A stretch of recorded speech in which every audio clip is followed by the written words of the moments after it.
대구가 포항 테크노파크를 직접 지원할 수 있는 법적 근거가 마련돼 연료전지 인증센터 등 포항 테크노파크 역점 사업이 탄력을 받을 것으로 기대됩니다. 포항과 충남 당진에서 70대와 80대 노인 2명이 진드기에 물려 중증 열성 혈소판 감소 증후군으로 어제 숨졌는데 올해 첫 SFTS 사망 환자입니다. 여러분 안녕하십니까? 포항 MBC 뉴스입니다. 그동안 서자 취급을 받으며 운영에 어려움을 겪어왔던 포항 테크노파크가 독자 생존할 수 있는 길이 열리게 됐습니다. 도의회에서 새롭게 제정한 조례를 통해 경상북도가 포항 테크노파크를 직접 지원할 수 있는 법적인 근거가 마련됐기 때문입니다. 이규설 기자입니다. 경상북도에는 과학기술 혁신의 천병 역할을 하는 테크노파크가 두 곳 있습니다. 하나는 구미에 위치한 경북 테크노파크, 다른 하나는 포항에 자리 잡은 포항 테크노파크입니다. 경북 테크노파크는 입주기업 63개, 고용인원 873명, 포항 테크노파크는 입주기업 75개, 고용인원 730명으로 겉은 비슷해 보이지만 안을 들여다보면 큰 차이가 납니다. 경북 테크노파크의 1년 예산은 1,250억 원, 포항 테크노파크의 368억 원보다 3배 이상 많습니다. 여기에다 경북 테크노파크는 각종 사업이 넘쳐나지만 포항 테크노파크는 어렵게 사업을 따오고 있습니다. 이유는 간단합니다.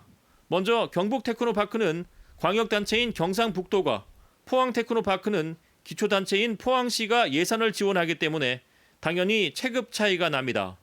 게다가 도 출자기관인 경북 테크노파크는 경상북도의 과학기술진흥 조례에 따라 도가 추진하는 각종 사업을 공모 절차 없이 바로 받아서 수행할 수 있는 혜택이 있습니다. 포항TP는 경상북도로부터 직접 받을 수 있는 조례 등 근거 부족으로 공기관 등에 대한 경상적 위탁 사업을 수행할 수 없는 한계가 있었습니다. 하지만 포항 테크노파크가 그동안 겪어왔던 어려움을 극복할 수 있는 계기가 마련됐습니다. 최근 경북도의회 본회의에서 최종 의결된 경상북도 산업기술단지 지원에 관한 조례안입니다. 핵심은 조례 적용 범위를 경상북도 소재 테크노파크로 규정해 도에서 포항 테크노파크를 지원할 수 있는 근거가 마련됐다는 점입니다. 6조와 8조에는 경상북도에서 예산을 지원하고 도에 사무 또는 업무를 위탁할 수 있는 근거가 마련되어 있습니다. 포항 테크노파크가 경북도의 테크노파크로 거듭나며 경북도의 공기관 위탁 대행 사업을 직접 수행할 수 있게 된 것입니다. 포항 테크노파크가 경북 TP와 함께 지역 거점 기관으로서의 역할을 수행할 수 있는 근거가 마련됨에 따라서 포항을 중심으로 한 경북 동해안 지역의 산업 경제가 크게 활성화되리라 생각합니다. 이번 조례 제정을 통해 포항 테크노파크의 영역은 포항에서 벗어나 경북 전역으로 넓어질 수 있게 됐습니다. 또 연료전지 인증센터 등 포항 테크노파크가 역점적으로 추진 중인 각종 사업들이 힘을 받을 것으로 예상됩니다. MBC 뉴스 이규설입니다. 고3 학생들의 등교 수업이 시작되자마자 대구의 한 고등학교에서 어제 코로나19 확진 환자가 나왔습니다.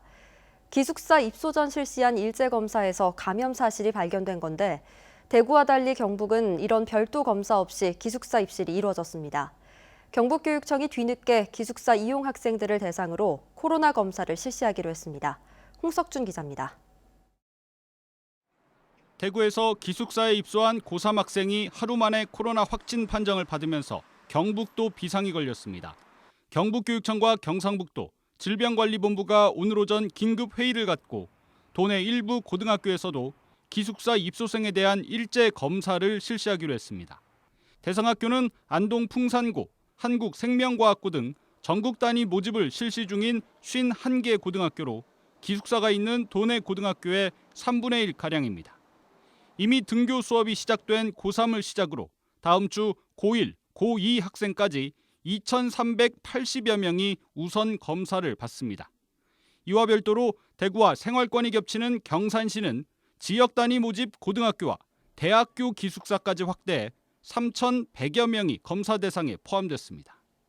1학년, 2학년은 격주제로 이제 등교를 함으로 해서 인원수를 조절해서 기숙사에 학생들이 1인이나 2인이 일실에서 숙식을 할 수 있도록 그렇게 타 시도에서 온 학생들은 그렇게 예비비로 검체 검사를 실시하려고 한 사람당 검사 비용은 6만 2천 원.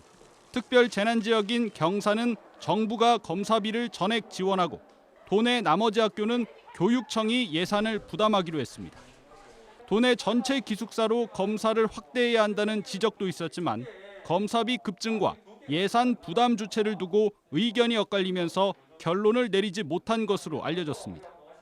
한편 대구에서 확진 판정을 받은 고3 학생은 구미가 주소지여서 경북 통계로 집계됐고 대학생 형도 추가 확진 판정을 받아 경북의 코로나 확진자는 8일 만에 2명이 추가됐습니다.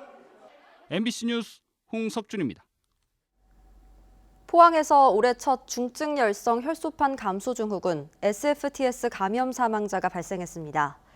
질병관리본부에 따르면 포항에 거주하는 77살 권모 씨는 최근 밭일을 하다 혈뇨와 설사 등의 증세로 지난달 29일 인근 의원에서 치료를 받았습니다. 이후 간 수치 상승과 의식 저하로 울산대병원 중환자실로 옮겨져 치료를 받았지만 증세가 악화돼 폐혈증성 쇼크로 어제 사망했습니다. 이와 함께 충남 당진에서도 88살 남성이 SFTS에 감염돼 치료를 받다 호흡부전과 다발성 장기부전으로 어제 사망했습니다. 질병관리본부는 SFTS는 치사율이 약 20%에 이르는 감염병으로 농작업이나 야외 활동 시 긴 옷을 착용하는 등의 예방 수칙을 준수할 것을 당부했습니다. 경주시는 강동면 유금리에 오는 9월까지 형산강 역사문화관광공원을 조성하기로 했습니다. 경주시는 5천여 제곱미터의 잔디와 나무를 심고 화장실과 전망데크를 만들어 시민들이 산책하면서 휴식을 취할 수 있도록 할 계획입니다.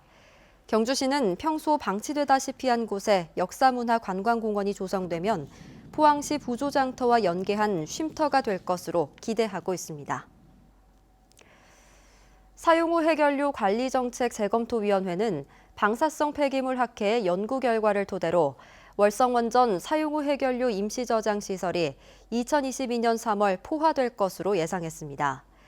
이는 당초 추산한 맥스터의 예상 포화 시점인 2021년 11월보다 넉 달 늦어지는 것입니다. 재검토위원회는 방사성 폐기물 학회에 의뢰해 사용 후 해결료 저장 현황과 계획 예방 정비 일정 등을 종합적으로 고려해 재산정 결과를 발표했습니다.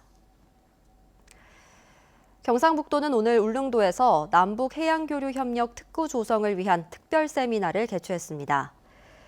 행사에서는 남북협력 활성화 방안에 관해 이병 한겨레 통일문화재단 이사의 기조 강연과 환동해 시대 남북해양교류협력의 필요성에 대해 발표가 이어졌습니다. 특히 이 자리에선 울릉도 독도를 해양교류 협력특구로 조성해야 한다는 아이디어가 제시돼 참가자들의 관심을 모았습니다. 경주시는 국토교통부가 실시한 고령자 복지주택 건립 공모에 2년 연속 선정돼 4년간 국비 132억 원을 지원받습니다. 이에 따라 경주시는 한국토지주택공사와 함께 199억 원을 들여 오는 2023년 고령자 복지주택을 건립할 계획입니다.